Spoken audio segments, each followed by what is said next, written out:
Hello बच्चों, आज हम डिस्कस करने वाले हैं entropy change for an ideal gas. As we know that entropy change क्या होता है, it is the measure of randomness. यानी किसी भी सिस्टम में अगर हमें रैंडमनेस या उसके डिसऑर्डरनेस को मेज़र करना है तो एक थर्मोडायनामिक प्रॉपर्टी हम डिस्कस करते हैं, दैट इज़ एंट्रोपी, जिसे हम एस से डिनोट करते हैं।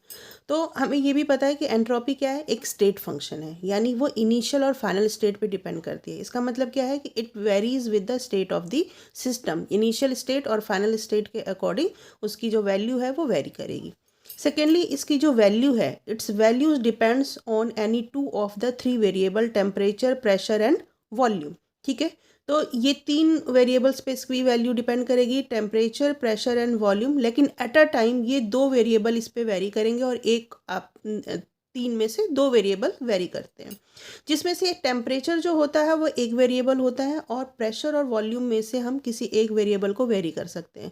यानी एट अ टाइम टेम्परेचर या प्रेशर वेरी करेगा या टेम्परेचर और वॉल्यूम वेरी करेगा। तो सबसे पहले हम जो डिस्कस करने वाले हैं वो है when temperature and volume are the variable. ठीक है, जब टेम्परेचर और वॉल्यूम को हम एज अ वेरिएबल लेकर के एंट्रोपी चेंज डिटरमाइन करेंगे आइडियल गैस के लिए।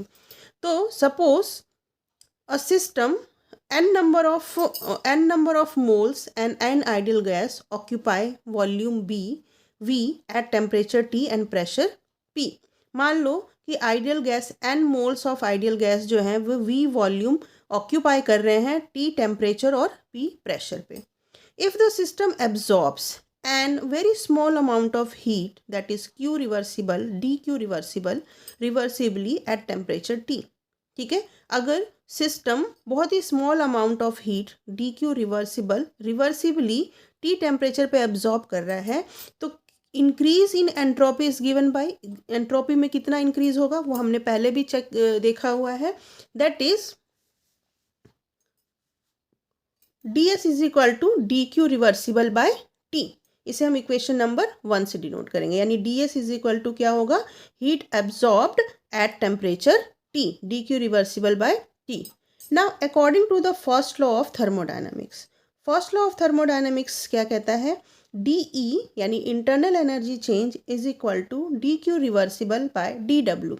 हम यहाँ रिवर्सिबल क्यों लिख रहे हैं, क्योंकि यहाँ पर जो हीट एब्जॉर्ब हो रही है वो रिवर्सिबली एब्जॉर्ब हो रही है।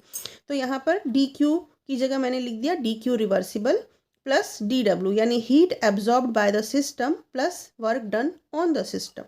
अब मैंने Q को इस तरफ लेके आई, मैं DQ रिवर्सिबल इस तरफ लेके आई, तो इक्वेशन क्या बन जाएगी, DE minus DW, that is the equation number 2। ठीक है, अब हमने एक चीज़ और पढ़ी है कि अगर वर्क जो है वो एक्सपेंशन के फॉर्म में हो रहा है, यानी due to the expansion of gas, तो DW इज इक्वल टू क्या होता है, माइनस PdV।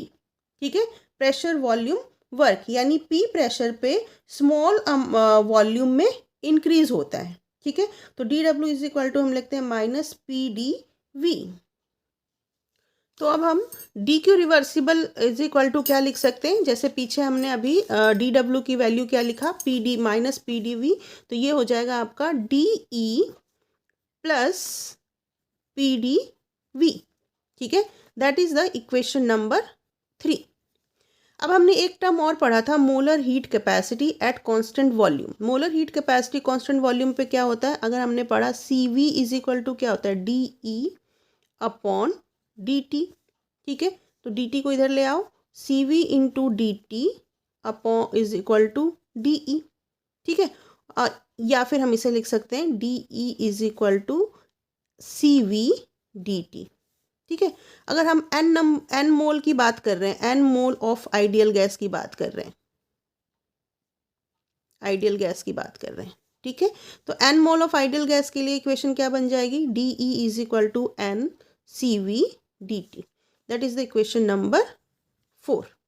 ठीक है, अब इक्वेशन नंबर 4 की जो वैल्यू है वो हम 3 में पुट कर दें, तो इक्वेशन नंबर 4 की वैल्यू यानी DE की वैल्यू हम यहाँ पर पुट कर दें, तो DQ reversible is equal to क्या हो जाएगा, NCV DT plus PdV, equation number 5। अब आइडियल गैस इक्वेशन क्या होता है, ideal gas equation PV is equal to nRT। इसे हम और क्या लिख सकते हैं, यहाँ से हम P की वैल्यू निकाल लें तो P इज इक्वल टू हो जाएगा nRT अपॉन V। ठीक है, अब ये जो P की वैल्यू है इसे हम यहाँ पे पुट कर दें इक्वेशन नंबर 5 में। तो इक्वेशन क्या बन जाएगा, DQ reversible NCV DT plus nRT upon V into DV। ठीक है, that is the equation number 6। अब इक्वेशन नंबर 6 की वैल्यू हम एंट्रोपी चेंज में जो हमारा इक्वेशन नंबर 1 था उसमें पुट कर देते हैं। तो अगर इक्वेशन नंबर 1 में हम इसे पुट करें तो हमारा इक्वेशन क्या बनेगा, हमारा इक्वेशन बनेगा ds is equal to dq reversible की वैल्यू क्या आई है हमारी NCV dt by t plus nr, t से t कैंसिल हो जाएगा, इनटू dv बाय v। ये हमारा एक इक्वेशन बन गया, that is the equation number 7। अब हम क्या करेंगे, इस इक्वेशन नंबर 7 को इंटीग्रेट करेंगे। क्यों, ताकि हम डेल्टा एस की वैल्यू निकाल सकें। For finite change of state of the system the entropy change delta S can be obtained by integrating the equation number 7 between the limits of initial state and final state. तो initial state और final state limits में हम इसको क्या करेंगे, integrate करेंगे। तो integrate कर दो इक्वेशन नंबर 7 को, तो ये हो जाएगा ds between the limit of s1 s2 is equal to, अब यहाँ पे NCV जो है वो कांस्टेंट है तो ये यहाँ पे आपका बाहर आ जाएगा, और dt by t between the limit of t1 t2 plus यहाँ पे nr कांस्टेंट है, nr को आप बाहर ले लो, dv बाय v, ये आ गया v1 v2। ठीक है, अब इस इक्वेशन को हमने आगे फर्दर सॉल्व करना है। ठीक है, तो आगे फर्दर कैसे सॉल्व करेंगे, ये हो जाएगा s1 s2 is equal to NCV, यहाँ हम ln t इसको सॉल्व कर लेते हैं फटाफट, plus nr ln v v1 v2। ठीक है, अब इसके बाद again s2 minus s1 is equal to NCV ln t2 minus t1 plus nr ln v2 minus ln v1। Further इसको सॉल्व करें, delta s is equal to हो जाएगा NCV ln t2 upon t1 plus nr ln v2 upon v1। ठीक है, और अगर इसे हम log 10 के फॉर्म में लिखें तो delta s is equal to क्या हो जाएगा 2.303 NCV log 10 t2 upon t1 plus 2.303 nr log 10 v2 upon v1। तो ये आ गया हमारा equation entropy change for the ideal gas when temperature and volume are the variable. इसे हम इक्वेशन नंबर 8 लिख देते हैं, इक्वेशन नंबर 8 से डिनोट कर देते हैं। ठीक है, अब हम डिटरमाइन करेंगे when temperature and pressure are the variable, जब आपका टेम्परेचर और प्रेशर वेरिएबल हो। ठीक है, तो टेम्परेचर और प्रेशर जब वेरिएबल होगा तो सपोज कि P1 is the pressure of the ideal gas in the initial state and P2 is the pressure for the ideal gas in final state. तो n number of moles of n ideal gas it is represented by, हम ideal gas equation लिखेंगे। Ideal gas equation क्या होता है, PV is equal to nRT। तो initial state के लिए equation क्या आएगी, इनिशियल स्टेट के लिए P1 V1 is equal to nRT1। ठीक है, इसी तरह से फाइनल स्टेट के लिए इक्वेशन क्या आएगी, P2 V2 is equal to nRT2। ठीक है, इस इक्वेशन को और कैसे लिख सकते हैं, हम ऐसे लिख सकते हैं P1 V1 upon T1 is equal to nR लिख सकते हैं, और इस इक्वेशन को कैसे लिख सकते हैं P2 V2 upon T2 is equal to nR। ठीक है, तो अब अगर हम इन दोनों इक्वेशन को देखें, हमने लास्ट इक्वेशन नंबर दिया था 8, इसको दे दिया 9 और इसको दे दिया 10। इक्वेशन नंबर 9 और 10 को अगर हम ध्यान से देखें तो क्या है, दोनों का राइट हैंड साइड इक्वल है, तो ये लेफ्ट हैंड साइड भी इक्वल होगा। तो from equation number 9 and 10 we get, हमें क्या मिला, P1 V1 upon T1 is equal to P2 V2 upon T2। ठीक है, अब यहाँ से हम V2 अपॉन V1 की वैल्यू निकाल लें। तो V2 अपॉन V1 की वैल्यू कैसे निकालेंगे, V2 अपॉन V1, तो ये T2 यहाँ चला जाएगा, P1 T2 upon P2 T1, ये इक्वेशन बनेगी, इक्वेशन नंबर 11। अब हमने क्या करना है, जो इक्वेशन नंबर 11 है उसकी वैल्यू पुट करनी है हमारे इक्वेशन नंबर 8 में।